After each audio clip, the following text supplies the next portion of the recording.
ചരിത്രത്തിൽ തുല്യതയില്ലാത്ത സഹകരണമാണ് അവർ കാണിച്ചത് അല്ലേ?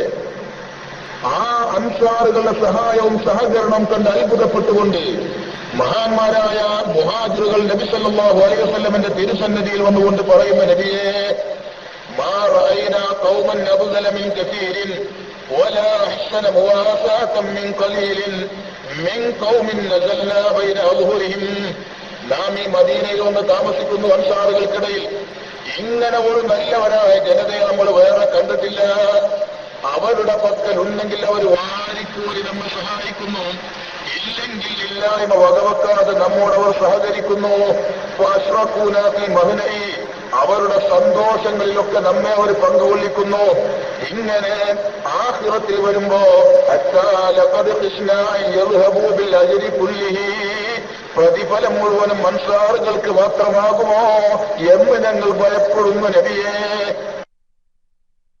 കാരണം മുഹാജിറുകളിൽപ്പെട്ട ഏതെങ്കിലും ഒരു മനുഷ്യൻ എന്തെങ്കിലും ഒരു സൽക്കർമ്മം ചെയ്താൽ അൻസാറുകൾക്ക് അതിലൊരു പങ്കുണ്ട്, അല്ലെങ്കിൽ അതുപോലെ പ്രതിഫലം ആർക്കും അൻസാറുകൾക്കുണ്ട്. കാരണം എന്താ? മുഹാജിറുകൾക്ക് അവരുടെ ദീനിനും ജീവനും സംരക്ഷണം നൽകി സൽക്കർമ്മം പ്രവർത്തിക്കാനുള്ള അവസരം ചെയ്തു കൊടുത്തവരാരാണ്? അൻസാറുകളാണ്. അതുകൊണ്ട് അവർക്ക് അതിനുള്ള പ്രതിഫലം കിട്ടും. അതിന്റെ ഒക്കെ പുറമെ അൻസാറുകളിൽ കാണിച്ച സഹകരണത്തിന്റെ സഹായത്തിന്റെ പ്രതിഫലം ആർക്കും കണക്കാക്കാൻ കഴിയാത്തതാണ്. ഇങ്ങനെ ആഗ്രഹത്തിൽ വന്നാൽ അൻസാറുകൾക്കായിരിക്കും ആ പ്രതിഫലം മുഴുവനും, അല്ലെങ്കിൽ ആപേക്ഷികമായി ഞങ്ങൾക്ക് പ്രതിഫലം കുറഞ്ഞു പോകുമോ, ആഖിറത്തിൽ പുണ്യം കുറഞ്ഞു പോകുമോ എന്നതാണ് മുഹാജിറുകളുടെ ഭയം. എന്താ നബി സല്ലല്ലാഹു അലൈഹി വസല്ലം തങ്ങൾ പരിഹാരം പറഞ്ഞു കൊടുത്തതെന്നറിയോ? കാലല, അങ്ങനെ ഒരാശങ്ക വേണ്ട, അങ്ങനെ നിങ്ങൾ ഭയപ്പെടേണ്ട. പക്ഷേ മാ ദഅഉതുമുല്ലാഹ ലഹും വഅസ്നൈതും അലൈഹിം, ഒരു കാര്യം നിങ്ങൾ ചെയ്യാനുണ്ട്. നിങ്ങൾ ഈ അൻസാറുകളോട് വളരെയേറെ കടപ്പെട്ടവരാണ്, അൻസാറുകളോട് വളരെയേറെ കടപ്പാടുള്ളവരാണ് നിങ്ങൾ. ആ കടപ്പാട് നിങ്ങൾ നിർവഹിക്കണം. എങ്കിൽ അവർക്ക് ലഭിക്കുന്നത് പോലെ ആഖിറത്തിൽ നിങ്ങൾക്കും അല്ലാഹുവിന്റെ പക്കൽ നിന്ന് പ്രതിഫലം ലഭിക്കും. എന്താണ് അതിന് ചെയ്യാനുള്ളത്? കടപ്പാട് തീർക്കാൻ നിങ്ങൾ എന്ത് ചെയ്യണം? മാ ദഅഉതുമുല്ലാഹ ലഹും, ആ അൻസാറുകൾക്ക് വേണ്ടി എപ്പോഴും ദുആ ചെയ്തുകൊണ്ടിരിക്കണം. അവരുടെ ആഖിറത്തിലെ ഗുണത്തിന് വേണ്ടി എപ്പോഴും നിങ്ങൾ ദുആ ചെയ്യണം. മാത്രമല്ല വാസ്നൈതും അലൈഹിം, നിങ്ങൾ കടപ്പെട്ട അൻസാറുകളുണ്ടല്ലോ അവർക്ക് വേണ്ടി അവരുടെ മദഹ് പറഞ്ഞുകൊണ്ടിരിക്കണം, അവരുടെ മഹത്വം പറഞ്ഞുകൊണ്ടിരിക്കണം, അവരുടെ സൽഗുണങ്ങളെ എപ്പോഴും എപ്പോഴും പറഞ്ഞുകൊണ്ടിരിക്കണം. എങ്കിൽ നിങ്ങൾക്കും ആഖിറത്തിൽ അവർക്ക് ലഭിക്കുന്നത് പോലെ പ്രതിഫലം ലഭിക്കും. ആഖിറത്തിൽ പ്രതിഫലം ലഭിക്കാനുള്ള മാർഗമാണ് നബി തങ്ങൾ പറഞ്ഞു കൊടുത്തത്. മഹാന്മാരായ മുഹാജിറുകൾ നബി സല്ലല്ലാഹു അലൈഹി വസല്ലം തങ്ങളോടും അൻസാറുകളോടും മാത്രമാണ് കടപ്പെട്ടിട്ടുള്ളതെങ്കിൽ ഇന്ന് മുസ്ലിമീങ്ങളായി ജീവിക്കുന്ന നമ്മൾ ആരോടൊക്കെ കടപ്പെട്ടിട്ടുണ്ട്?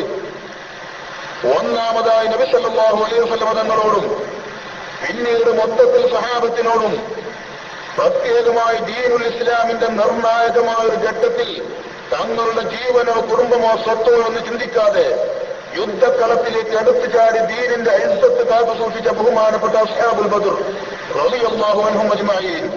അങ്ങനെ തുടങ്ങി ഈ ദീൻ ഇവിടെ സുന്ദരമായി നിലനിൽക്കാൻ, നമുക്ക് വളരെ സുന്ദരമായ ദീന് നമുക്ക് ലഭിച്ചിരിക്കുന്നു. ഇതിവിടെ കേടുവരാതെ നിലനിൽക്കാൻ ഒരുപാട് മഹത്തുക്കൾ കഠിനാധ്വാനം ചെയ്തിട്ടുണ്ട്. വലിയ വലിയ പണ്ഡിതന്മാർ കഠിനാധ്വാനം ചെയ്തിട്ടുണ്ട്. ധാരാളം ശുഹദാക്കൾ ഈ സമൂഹത്തിൽ കഴിഞ്ഞു പോയിട്ടുണ്ട്. അവരുടെ അധ്വാനത്തിന്റെ ഫലമല്ലേ ഇന്ന് നാം അനുഭവിക്കുന്നത്? നാം അവരോട് മുഴുവനും കടപ്പെട്ടിരിക്കുന്നു. കടപ്പെട്ടവരോട് കടപ്പാട് തീർക്കാൻ മുഹാജിറുകൾക്ക് നബി സല്ലല്ലാഹു അലൈഹി വസല്ലം തങ്ങൾ ഏത് മാർഗമാണോ പറഞ്ഞു കൊടുത്തത് അതേ മാർഗം തന്നെയാണ് നമുക്കുമുള്ളത്. ആ മഹത്തുക്കൾക്ക് വേണ്ടി എപ്പോഴും ദുആ ചെയ്തുകൊണ്ടിരിക്കണം. അവരുടെ മദഹുകളും മഹത്വങ്ങളും സൽഗുണങ്ങളും നാം പാടി പറഞ്ഞുകൊണ്ടിരിക്കണം. നമുക്ക് കിട്ടേണ്ടത് കിട്ടി, ഇനി അവരെ അവഗണിക്കുക എന്നത് നന്ദികേടിന്റെ സ്വഭാവമാണ്. മഹാന്മാരുടെ അസ്ഹാബുൽ ബദറിന്റെ മഹാനായ മുഹദ്ദിസ് ശൈഖ് റളിയല്ലാഹു അൻഹു അവരുടെ കാലഘട്ടം ദീന് വളരെയേറെ വലിയ വെല്ലുവിളി നേരിട്ട രംഗമായിരുന്നു. ദീനിനകത്തു നിന്നും പുറത്തു നിന്നും ശത്രുക്കൾ കഠിനമായി ആക്രമിച്ചുകൊണ്ടിരിക്കുന്ന കാലഘട്ടത്തിൽ മഹാനവറുകളുടെ രംഗപ്രവേശനം ശത്രുക്കളെ ഒതുക്കാനും ദീന് സുന്ദരമായി അവിടെ നിലനിൽക്കാനും വളരെ വലിയ പങ്കാണ് വഹിച്ചത്. അതുകൊണ്ടല്ലേ ദീന് നമുക്കവിടെ ലഭിച്ചത്. അതൊക്കെ അതിന് കാരണമായില്ലേ? അതുകൊണ്ട് അവരോടൊക്കെ നാം കടപ്പെട്ടിരിക്കുന്നു. അവർക്ക് വേണ്ടി ദുആ ചെയ്തുകൊണ്ടിരിക്കണം, പതിവായി ചെയ്തുകൊണ്ടിരിക്കണം. അവരുടെ മഹത്വങ്ങൾ പാടി പറയുന്നത് പതിവാക്കണം.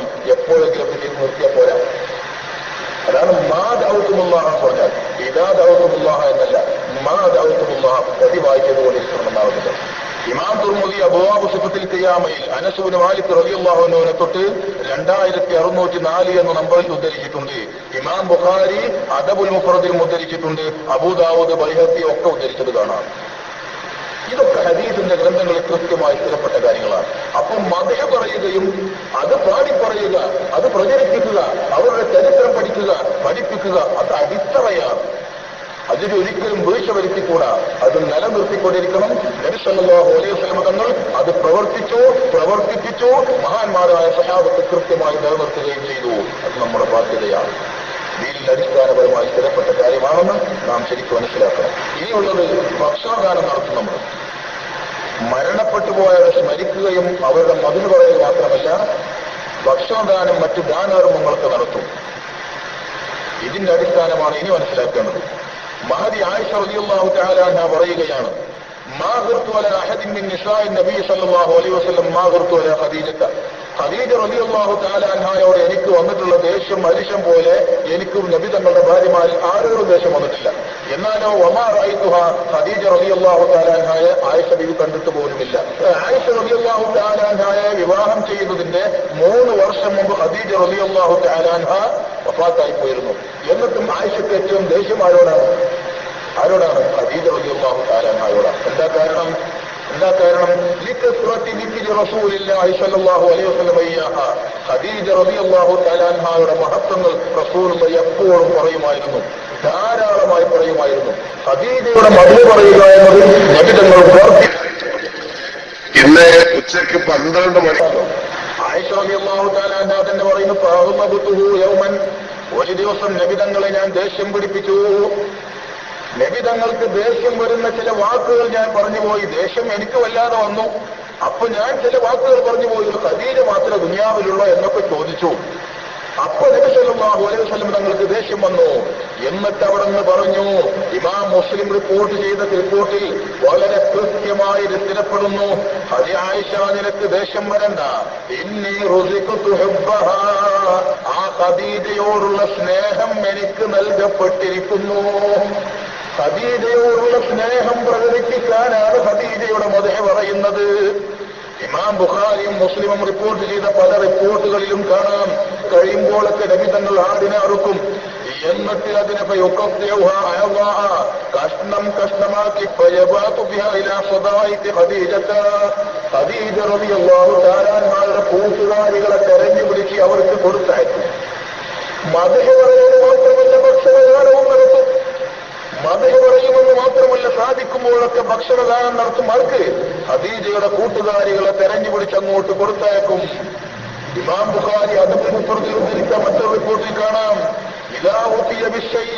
നബി സല്ലല്ലാഹു അലൈഹി വസല്ലം തങ്ങൾക്ക് ഹദിയയായി ആരെങ്കിലും എന്തെങ്കിലും കൊണ്ടുവന്നാൽ അവിടെ നിന്ന് പറയും, ഇദ്ഹബൂ ബിഹാ ഇലാ ഫുലാനത, അത് ഇന്ന പെണ്ണിന് കൊണ്ടുപോയി കൊടുക്ക്, ഇന്നഹാ കാനത് തുഹിബ്ബു ഖദീജത, ആ പെണ്ണ് ഖദീജ റളിയല്ലാഹു തആല അൻഹയെ സ്നേഹിക്കുന്നവനായിരുന്നു. ഇദ്ഹബൂ ബിഹാ ഇലാ ബൈതി ഫുലാനത, അത് ഇന്ന പെണ്ണിന്റെ വീട്ടിലേക്ക് കൊണ്ടുപോയി കൊടുക്ക് എന്ന് പറയും. ഇന്നഹാ കാനത് സദീഖത ഖദീജത, ആ പെണ്ണ് ഖദീജയുടെ കൂട്ടുകാരിയായിരുന്നു. മദ്ഹ് പറയൽ മാത്രമല്ല, ഭക്ഷണദാനം മാത്രമല്ല, അവരെ സ്നേഹിക്കുകയും ഇന്നി റുസിഖ്തു ഹുബ്ബഹാ, ആ ഖദീജയോടുള്ള സ്നേഹം എനിക്ക് നൽകപ്പെട്ടു, ആ സ്നേഹം പ്രകടിപ്പിക്കാൻ വേണ്ടിയാണ് ഖദീജയുടെ മദ്ഹ് ധാരാളമായി പറഞ്ഞുകൊണ്ടിരിക്കുന്നത്. ആ സ്നേഹം പ്രകടിപ്പിക്കാൻ വേണ്ടിയാണ് ഖദീജയെ സ്നേഹിക്കുന്നതായി ആരൊക്കെ ഉണ്ടോ അവർക്കൊക്കെ ഭക്ഷണദാനം, ദാനധർമ്മങ്ങൾ നടത്തുന്നത്. സ്നേഹം പ്രകടിപ്പിക്കാൻ തീറ്റപ്രതിയന്മാർ തേടുന്ന കുറുക്ക് വഴികൾ എന്ന ഇതിനെ പരിഹസിക്കുന്നവർ അക്ഷരാർത്ഥത്തിൽ ആരെയാണ് ഇവർ പരിഹസിക്കുന്നത്? നബി സല്ലല്ലാഹു അലൈഹി വസല്ലം തങ്ങൾ കാരണം പറയുകയാണ്, എനിക്ക് സ്നേഹം നൽകപ്പെട്ടു, അതുകൊണ്ടാണ് ഇതൊക്കെ ചെയ്തുകൊണ്ടിരിക്കുന്നത് എന്ന് പറയുമ്പോ അതെ, സ്നേഹം പ്രകടിപ്പിക്കാൻ അവരുടെ മദ്ഹ് പറയലും അവരുടെ പേരിൽ ഭക്ഷണദാനം, ദാനധർമ്മങ്ങൾ നടത്തലും ഇമാം ബുഖാരിയാണ് ഇത് റിപ്പോർട്ട് ചെയ്യുന്നത്, ഇമാം മുസ്ലിമാണ് ഇതൊക്കെ റിപ്പോർട്ട് ചെയ്യുന്നത്. ഇതൊന്നും തള്ളിക്കളയാൻ പറ്റില്ല. അടിസ്ഥാനപരമായി ഇതൊക്കെ സ്ഥിരപ്പെട്ട കാര്യങ്ങളല്ലേ. ഇമാം ബുഖാരി ബാബു തസ്വീദിൻ നബി സല്ലല്ലാഹു അലൈഹി വസല്ലം ഖദീജ തൗഫീഹ എന്ന അധ്യായത്തിൽ 3000 816, 17, 18 എന്ന നമ്പറുകളിലൊക്കെ റിപ്പോർട്ട് ചെയ്തിട്ടുണ്ട്. മറ്റു പല സ്ഥലത്തും ഉദ്ധരിച്ചിട്ടുണ്ട്. ഇമാം മുസ്ലിമിന്റെ ഇന്നി റുസിഖ്തു ഹുബ്ബഹ എന്ന് എടുത്തു പറഞ്ഞ ആ വാക്ക് തന്നെ ഇമാം മുസ്ലിം ബാബു ഖദീജത്ത എന്ന അധ്യായത്തിൽ 2435 എന്ന നമ്പറിലും ഉദ്ധരിച്ചിട്ടുണ്ട്. ഇതൊക്കെ അടിസ്ഥാനപരമായി സ്ഥിരപ്പെട്ടതാണ്.